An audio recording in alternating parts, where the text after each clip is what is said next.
Hello दोस्तों, जय माता दी। कैसे हैं आप लोग। तो आज नवरात्रि का है दूसरा दिन और मैं अभी बनाने जा रही हूँ माँ के लिए भोग। और भोग में आज मैं बना रही हूँ सूजी का हलवा। तो इधर 2 दिन से मैं वीडियो नहीं डाल रही थी। एक्चुअली क्या हुआ कि हमारे मोबाइल में कुछ प्रॉब्लम हो गया और मेरा वीडियो ही शूट नहीं हो रहा था। और आप तो जानते हैं जब पूजा पाठ होता है तो बहुत ज्यादा लोग बिजी हो जाते हैं, मतलब बहुत ज्यादा मैं बिजी हो गई थी तो वीडियो पे उतना ध्यान नहीं दे रही थी। तो आज मैं तो पूजा तो हो गई फर्स्ट दिन का, आज है सेकंड दिन। माँ का अभी शाम हो चुका है, मैं जा रही हूँ माँ का आरती करने। उससे पहले मैं माँ के भोग के लिए बना रही हूँ सूजी का हलवा। तो आज मैं हलवा से भोग लगाऊंगी। और फर्स्ट दिन मैंने घी और जो पंचमेवा होता है ना उससे भोग लगाया था, और आज माँ का भोग लगेगा हलवा से। तो अभी मैं हलवा बनाने जा रही हूँ सूजी का। तो चलिए मैं दिखाती हूँ कैसे हलवा बनाना है। तो यहाँ पे मैंने डाल दिया है घी।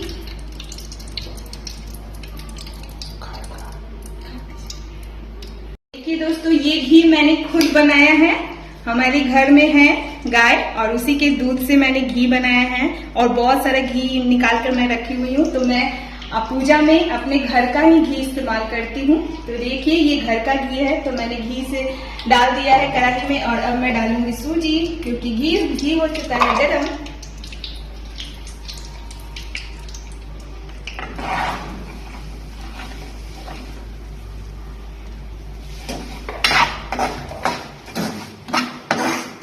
तो दोस्तों, इतना सारा मैं हलवा इसलिए बना रही हूँ कि जो मेरा घर है बहुत बड़ा है, यहाँ बहुत सारे फैमिली है। तो ये जो प्रसाद बनेगा ना सभी लोगों को देना है, इसलिए मैं थोड़ा ज्यादा कर ही बना रही हूँ प्रसाद। तो यहाँ अच्छे से सूजी को फ्राई करेंगे, मतलब लाल करेंगे। और वैसे मेरा है फास्टिंग, मैं फल खा लेती हूँ। फल खाकर मैं 9 दिन रहूंगी और मैं फल पर ही हूँ। और अभी आरती का समय हो रहा है तो उससे पहले मैं बना लेती हूँ भोग। यहाँ देखिए बन रहा है हलवा। तो जो भोग बना रही थी ना मैं, उसमें डालने के लिए मैं काटने लगी थोड़ी सी ड्राई फ्रूट, जिसमें था किशमिश, गरी और चीनी। वो सब मिलाकर ये काट लिया मैंने। और काटने के बाद ना बहुत छोटी छोटी काट रही थी, क्योंकि बच्चे हैं ना बड़े बड़े होते हैं तो प्रसाद खा नहीं पाएंगे, इसलिए मैं काटने लगी। काट कर ना मैं अच्छे से जो सूजी था ना उसे फ्राई कर ली। थोड़ा लाल करना था मुझे और थोड़ा वाइट ही रहने देना था, मतलब ज़्यादा फ्राई तो नहीं करने था सूजी को, क्योंकि मुझे ना प्रसाद में ना हल्का ही रहता है ना, सूजी हल्का उजला ही रहता है ना, तभी प्रसाद ज़्यादा अच्छा लगता है।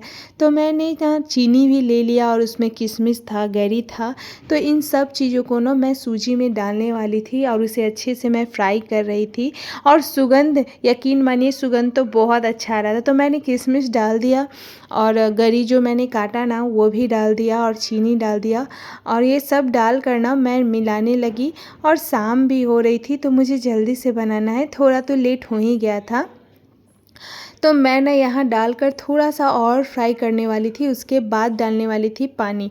मैं दूध में बनाती, लेकिन दूध में बच्चे खाते नहीं हैं हलवा, तो प्रसाद के रूप में तो मैं डाल दी उसमें पानी। तो पानी डालने के समय ना थोड़ा सा ये जो हलवा होता है ना वो थोड़ा सा उछलता है, तो दूर हटकर ही मैं पानी डाल रही थी। और देखिए मैंने पानी डाल दिया।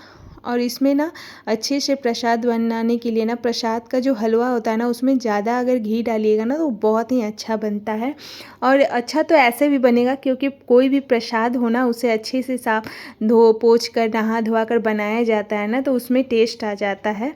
अन्नपूर्णा माता खुश होकर उसमें टेस्ट डाल देती हैं। तो चलिए प्रसाद कैसा भी हो, अब देखना, जब भी हम लोग प्रसाद की तरह खिचड़ी बनाने की कोशिश करते हैं ना तो बनता ही नहीं है, लेकिन जो प्रसाद में खिचड़ी मिलता है ना वो तो बहुत टेस्टी होता है। तो देखिए बातों बातों में मेरा जो प्रसाद था ना वो भी तैयार हो चुका था और देखने में बहुत ही अच्छा लग रहा था। तो यहाँ प्रसाद तैयार हो गया था और अब मुझे इसे करना था ठंडा, क्योंकि गर्म तो भोग नहीं लगाया जाता। और शाम भी हो चुकी थी तो मैं आरती की भी तैयारी करनी थी। तो मैं ना प्रसाद को नीचे अब बंद करने वाली थी और उतार कर ले जाने वाली थी पूजा रूम में। जो पूजा रूम में मैं भगवान को स्थापित की हूँ ना वो रूम ना खाली था बिल्कुल। घी कम लग रहा था तो मैंने सोचा ना थोड़ा सा और घी इसमें डाल दूँ।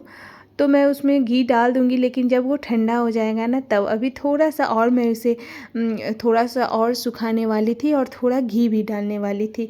तो देखिए हमारा यहाँ प्रसाद तो रेडी हो गया और मैं नहा वाली थी, नहाने के बाद ही प्रसाद बना रही थी। और दोस्तों हमारा प्रसाद भी तैयार हो चुका था, तो अब मैं इसे जल्दी से ले जाकर भोग के लिए ठंडा करने वाली थी। तो यहाँ हमारा हलवा बन गया और उधर दूध भी उबल रहा था, जो पूजा का ही दूध था। चाय बनाने के लिए मैंने चाय बनाई थी और चाय भी पी थी। तो देखिए हमारा प्रसाद बातों बातों में हो गया तैयार। और तैयार होने के बाद ना इस प्रसाद को हमें ले जाना था पूजा रूम में, यानी दूर था पूजा रूम। हमारा जो घर है ना बहुत ही बड़ा है, तो उसे ना उसी में एक रूम खाली था, उसी में मैं अपनी माँ दुर्गा को स्थापित की थी। और हमारे यहाँ प्रसाद ठंडा हो गया। उसके बाद ना मैं लेकर चली आई जहाँ मैं माँ को स्थापित की हूँ ना कलश को, वहाँ उसी रूम में। और यहाँ देखिए यहाँ हमारी माँ है और इसी रूम में मैंने कलश स्थापना की थी। तो मैं इसी रूम में लेकर आ गई हलवा को, जो प्रसाद बनाई थी हलवा के रूप में उसे। और फिर मैं उसे ठंडा करने के बाद ना मैं भोग लगाने लगी माता रानी को। तो यहाँ देखिए मैंने माता रानी को भोग लगा दिया। और माता रानी को भोग लगाने के बाद ना मैं उसी प्रसाद में से अपने लड्डू गोपाल को भी भोग लगाया। और मैं अपने लड्डू गोपाल को भी माँ के पास ही रखी हुई थी, ताकि मैं उनकी अच्छे से सेवा कर सकूं। और देखिए हमारे लड्डू गोपाल यहीं बैठे हुए हैं। तो मैं ना फिर तुलसी पात्र डाल के ना लड्डू गोपाल को भी भोग लगा दिया। यहाँ देखिए हमारे प्यारे से कन्नू बैठे हैं। तो मैंने कन्नू को भी प्रसाद का भोग लगा दिया और माता रानी को भी भोग लगा दिया प्रसाद को।